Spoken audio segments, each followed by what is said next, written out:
Oh dear, that's a bad one. Practice, practice, practice, practice.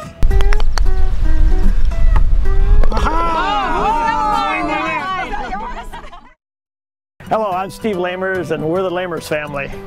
I've been sponsoring the U.S. Oil Open for many years and got the rest of the family involved back here. My mother, my dad, my wife, and my sister. Good food, good people, beer's cold, but most of all, it's about giving.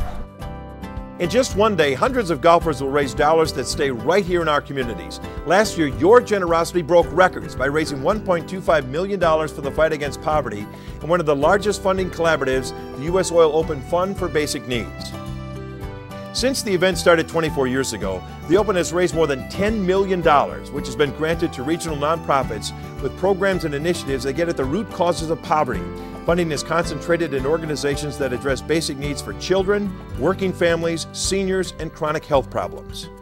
I'm Bill Jars from WBAY TV2. Tonight you will join an exceptional group made up of thousands of volunteers and partner companies who are changing our communities. You are vital to the Open's success. Every single dollar from the raffle to sponsorship goes towards grants given directly to nonprofits. Join us for a few minutes to meet the people helped by the Fund for Basic Needs and the generous partners who have contributed to the effort.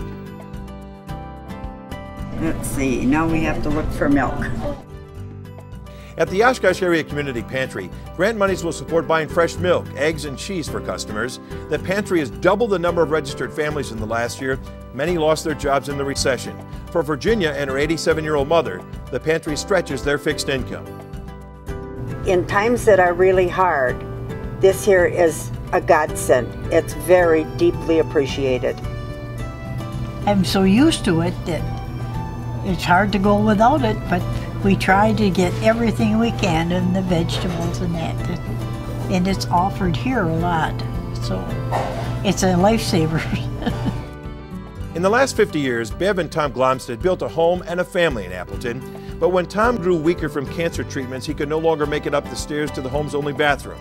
Bev's daughters contacted Rebuilding Together, where a grant from the Fund for Basic Needs took care of everyday necessities many of us take for granted. We were able to, because of the Fast Track grant, come in and put in the low entry shower and the high-rise toilet and accommodate both Tom and Bev.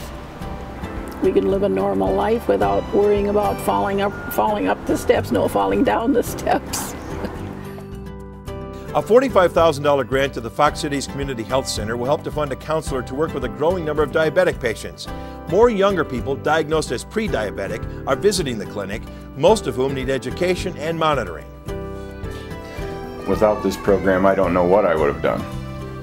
You know, it's been a blessing to have somebody look at me on an individual basis and help me through this. What we're doing with our diabetic nurse care manager is stopping that cycle and getting to them before they end up in the emergency room.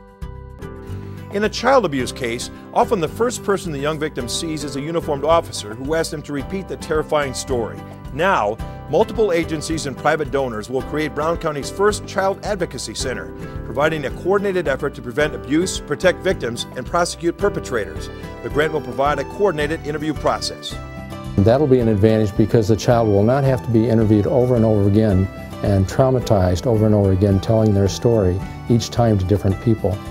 And when it's recorded in a fashion, it's not likely that anybody is going to challenge the validity of a child victim who's a witness to their own sexual assault.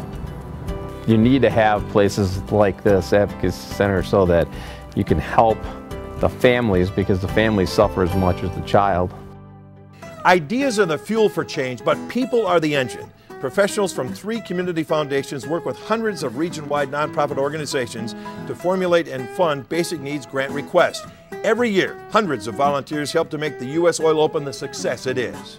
U.S. Oil does not do this alone. There are hundreds of businesses in the area from all over that help us out, and without them it would not be possible to do it as well as what we do. As a donor, where can we get a better bang for the buck than we can by doing this? Because with all the matching and all the expenses being paid by U.S. Oil, the matching by the Keller family, this is just fantastic. It's too good to pass up. When you know that you're having an impact on someone else, whether it's their shelter, whether it's their health care, whether it's providing meals.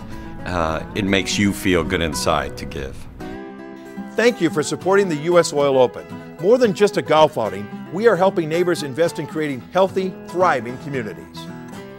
This here is a godsend. It has made such a difference for our patients, for our community. Without this program, I don't know what I would have done. Thank you, thank you, thank you.